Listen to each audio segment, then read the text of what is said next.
This was the quote from Gary. I'd like to be here. It's in somebody else's hands. Gary, obviously, he's going to be a free agent at the end of this season. He's going to get a lot of interest. I was a little surprised, not shocked, a little surprised that he said this. Now he's not going to say like I don't want to be here, right? Like, of course, you're not going to say that. You're not going to piss off your fan base while you're still playing for them. Maybe Eric Hosmer would do that, but he's probably the only one. Um, I'd like to be here. It's in somebody else's hands. I think I'm kind of surprised by that because he's seen like the Padres this year. Like they have all this talent and they haven't been able to make the postseason. So him coming back and wanting to continue to be with this team, why would he want to do that if he can go somewhere else to a contender that has consistently shown that they can go be a postseason team? Now, it is based on, situations like Dodgers, obviously Will Smith's the starting catcher. The Braves, they have catching. But there's probably some other teams in baseball that are contenders where he could go and split time at catcher. Maybe a team will be willing to give more money to him in free agency than the Padres will. So I guess I was expecting him to say more like, we'll see what happens. I've liked my time here and not like really give a definitive answer. But if he truly wants to be here, I mean, there's definitely a case for him to stay because if it isn't broke, don't fix it. Don't try to fix it, right? He's been playing pretty well with the Padres here offensively, much better than he did with Minnesota, with the Mets, obviously, before in the limited sample size with the Mets before the Mets let him go. And so it's working here. And so does he want to break that? Does he want to have to go to another team and maybe it doesn't work there? Maybe he's not as comfortable there, you know? And if Snell stays here, I mean, that's working as well. Now, if Snell stays here, then I feel like that increases the odds of Gary staying here, right? Because Snell, it seems like Snell and Gary's relationship is really good. Now, let's say Gary's offered a 3-year deal for like $30 million from a team, and the Padres are like, no, we're only going to give you 2 years. 2 years, $25 million, something like that, right?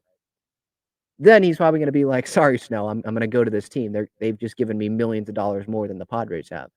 I'm going to go take that. They've given me an extra year guaranteed. I'm going to go take that. And that would be understandable, right? So yeah, I don't have like this firm, grasp or this great prediction on what I think is going to happen with Gary. I know some are thinking like it's dependent on Blake Snell. Like Blake Snell is going to convince Gary to go wherever Blake goes. But I think you have to look at the situation again. Like Blake could be offered a bunch of money by name a team, whatever team, the Mariners. I don't just name a team, whatever team, and they could have a all-star catcher at that position. Is Gary going to want to go there and not get as much playing time because that guy is starting? Like, what if Snell goes to like the Phillies, let's say, and because the Phillies don't bring back Nola and they want to bring in Snell, goes to another team like that, and they have someone like J2 Omuto catching. Is Gary going to want to go there? Probably not. So, if the Padres are like, here, we'll give you 2 years, I think that the chances of him coming back increase. But I don't want to make it seem like this is going to be some easy thing for the Padres to go bring Gary Sanchez back. Because if you look at the other free agents, unrestricted free agent catchers in the offseason, I was looking at this morning. Yasmani Grandal, who is past his prime, obviously, with the White Sox. There's been some clubhouse issues this season with Chicago. He has an 80 OPS plus. League average is 100. Gary's OPS plus is 114, or it was at least entering today. And we've probably seen his last game this season with the Padres. Hopefully it's not his last game with the Padres because I would like to see him back. Austin Hedges, who is good defensively, but absolutely sucks offensively. Maybe some of us could be better at the plate than he is at the big leagues, and I'm not joking. He has a 26 OPS plus. That is terrible. Martin Maldonado. Okay, maybe some team would want him, but it feels like he's an Astro. Like he's going to be with the Houston Astros. He's found a place there. Feels like there's always going to be a spot for him until he, wants to retire or something. He has a 63 OPS plus though, so nowhere near Gary.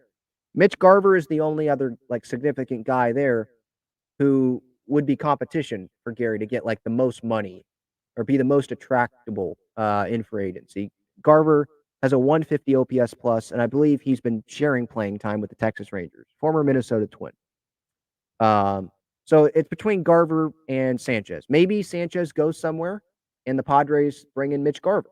I'd be open to that. And I think getting Sanchez or Garver to come to San Diego, have Sanchez return, I like that. Pairing that up with Luis Camposano, Austin Nola, I wish the best to him, but I don't think that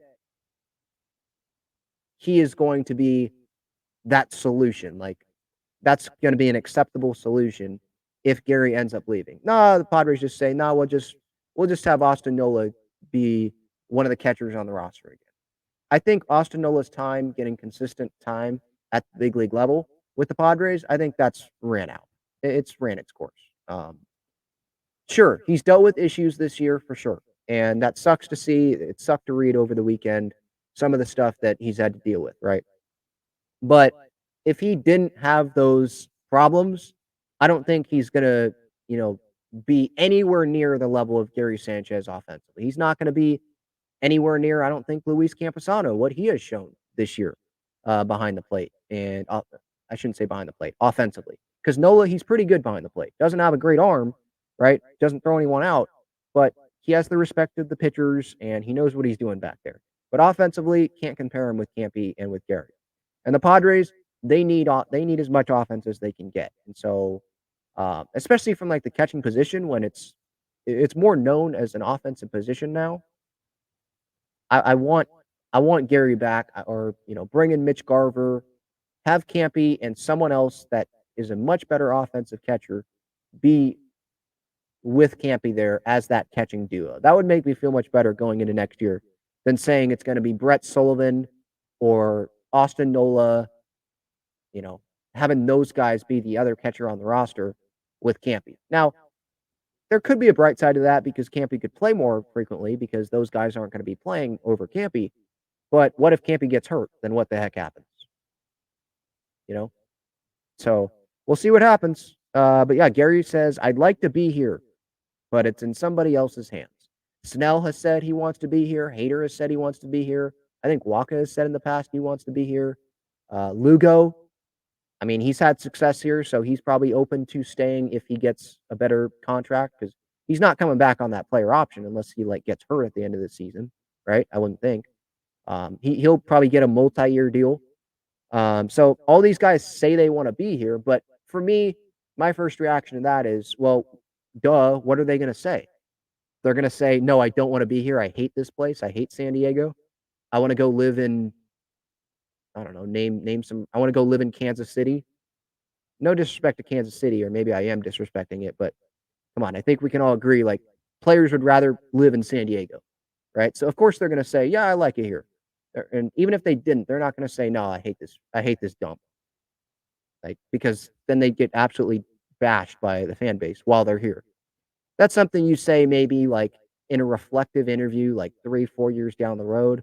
Man, that city stinks. I hated that time there. Okay, maybe you say it then when you're retired. But these players, they're not going to say that now. So maybe don't fully believe. That's what I would say. Don't fully believe these players when they say, oh yeah, I'd love to be back. Do they really want to be back on a team that has this talent like this and failed to make it to the postseason? A team that might have a new manager next season because they're going to try to make Bob Melvin the scapegoat, even though he definitely doesn't deserve that. This team that hasn't shown that, consistent track record of making the postseason when they could go to other franchises that do have that track record, right? Blake Snell will probably have a lot of options this winter to go to teams that have more success, more consistent success than the Padres. So if a team offers him more money than the Padres and they're going to win, I mean, I think that Snell would be kind of dumb to want to come back to San Diego, right? Unless he really does love it in San Diego and he's comfortable here, obviously, because he's had years here. He's had a really good year. and he doesn't want to mess that up. And he believes in the talent on this roster, and he thinks that this year was a once in a century disappointment, right? But there's going to be a lot of options out there, just not just for Snell, but these other guys. The Padres, they're not going to keep all of these guys, and even if they keep some of these guys, you're bringing guys back that sure they helped the team more than other guys, but they were still on a team that ended up finishing under 500 in 2023. That's how I end up. That's how I see this season ending up. I don't see the Padres getting back to over 500.